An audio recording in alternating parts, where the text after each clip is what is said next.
안녕하세요. 오늘은 8월 23일 화요일입니다.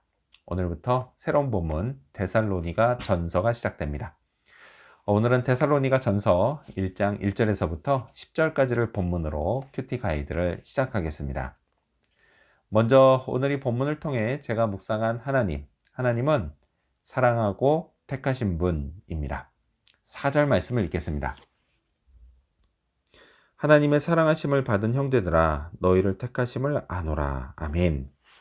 바울은요 데살로니가 교인들을 하나님께 사랑과 택함을 받은 형제들이라고 부릅니다. 이보다 더 좋은 일이 있을까요? 사랑과 택함을 받았으니까 말이죠. 자, 그런데요 잘 생각해 보면 사랑을 받고 또 택함을 받는 게 무조건 좋은 일은 아닙니다. 왜냐? 세상에는 잘못된 사랑과 택함도 있기 때문입니다. 만일요 그게 스토커로부터 받는 것이다 라고 한다면 그건 진짜 끔찍한 일입니다. 자, 오늘 본문에는요 하나님이 어떤 분인지 짧게 또 나옵니다. 9절 하반절 말씀을 읽겠습니다. 살아계시고 참되신 하나님을. 아멘.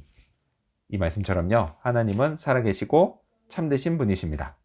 자, 살아계시다 라고 하는 건요 그분의 사랑과 택함의 의미가 있고, 그리고 하나님이 살아계시는 이상 그 의미가 영원히 지속된다 라는 것을 말합니다.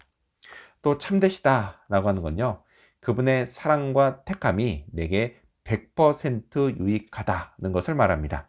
그래서요 안심해도 됩니다. 자, 따라서 이런 하나님께요 사랑과 택함을 받는 건 정말 좋은 일입니다. 이 좋은 일이요 제게도 일어났습니다. 오늘 저도요 하나님께 사랑과 택함을 받은 자입니다.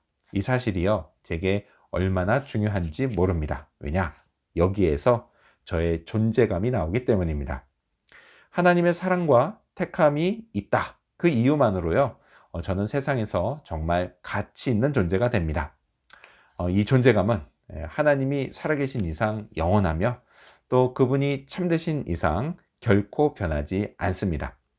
저는요 이 좋은 걸 받을 아무런 자격과 공로가 없습니다. 하지만요 그럼에도 불구하고 제게 이런 은혜를 베풀어 주신 하나님, 그 하나님께 참 감사드립니다. 자, 그렇다면 계속해서 오늘 이 본문을 통해 제가 발견한 인간의 모습 어떤 게 있을까요? 오늘은 본이 된 데살로니가 교인들을 볼 수 있습니다. 7절 말씀을 읽겠습니다. 그러므로 너희가 마게도냐와 아가야에 있는 모든 믿는 자의 본이 되었느니라. 아멘. 바울은요 데살로니가 교인들이 주변 지역 교인들에게 본이 됐다 이렇게 칭찬합니다. 이 칭찬을 들으면서요 교인들의 기분이 참 좋았을 겁니다. 기분이 좋은 건요 바울도 마찬가지였을 겁니다. 복음을 전한 보람이 있기 때문이죠. 자, 이렇듯 믿음이 성장하고 그리고 본이 된다 라고 하는 것은 모두에게 좋은 일입니다. 저도요 이렇게 믿음의 본이 되고 싶습니다. 근데 사실 저는 목사이지만요 종종 제 믿음이 참 약하다 이런 생각이 듭니다. 이래서야 어디 교인들에게 본이 될 수 있을까 그런 생각이 들어서 염려스럽기도 합니다. 그래서 그럴 때마다요 주님께 기도합니다. 저의 이런 약한 믿음을 불쌍히 여겨주시고 그리고 더욱 성장시켜 달라고 기도합니다. 그럼 데살로니가 교인들은 어떻게 이런 믿음의 본이 될 수 있었을까요? 6절 말씀을 읽겠습니다. 또 너희는 많은 환난 가운데서 성령의 기쁨으로 말씀을 받아 우리와 주를 본받은 자가 되었으니. 아멘. 먼저 그들은요 많은 환난 가운데 있었습니다. 사실 누구나 평안하길 바라며 믿음 생활을 시작하지만요 역설적이게도 믿음은 평안하기 힘든 환경에서 성장합니다. 자, 그리고 또 성령의 기쁨이 있었습니다. 이를 위해서요 그들은 성령 충만을 구하고 성령의 인도하심을 의지했을 겁니다. 자, 이렇듯 성령 충만과 믿음의 성장은 뗄래야 뗄 수 없는 관계입니다.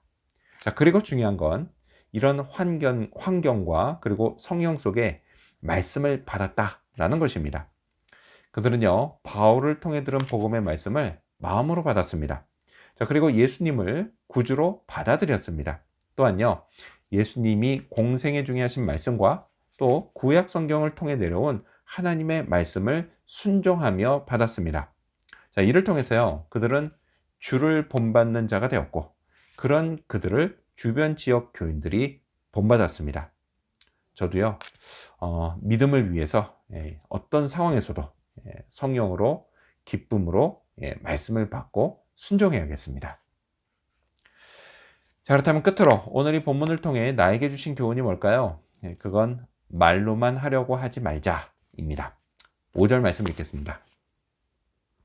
이는 우리 복음이 너희에게 말로만 이른 것이 아니라 또한 능력과 성령과 큰 확신으로 된 것임이라.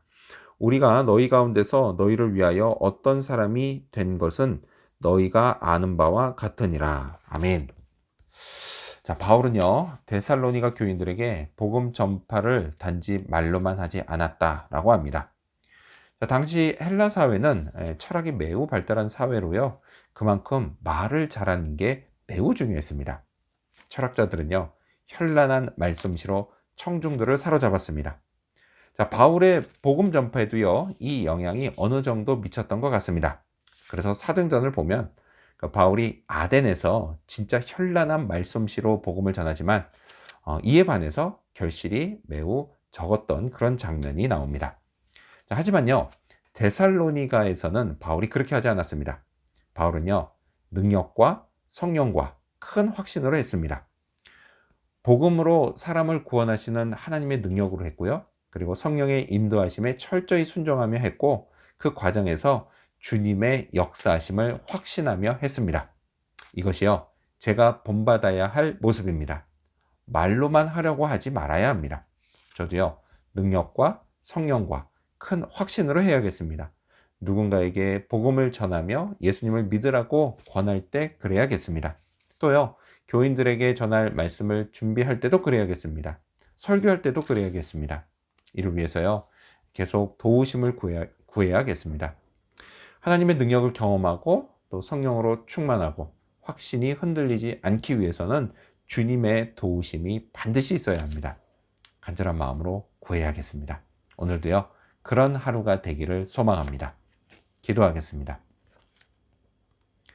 사랑하고 택하신 하나님, 살아계시고 참되신 하나님이 저를 사랑하시고 택해 주셔서 정말 감사합니다. 믿음이 성장해서 교인들에게 본이 되게 하여 주시옵소서. 또 전도하고 설교할 때 말로만 하려고 하지 않게 해 주시옵소서. 능력과 성령과 큰 확신으로 하게 하여 주시옵소서. 이를 위해서 오늘도 주님의 도우심을 구하는 하루 되기를 간절히 바라오며 예수님의 이름으로 기도합니다. 아멘.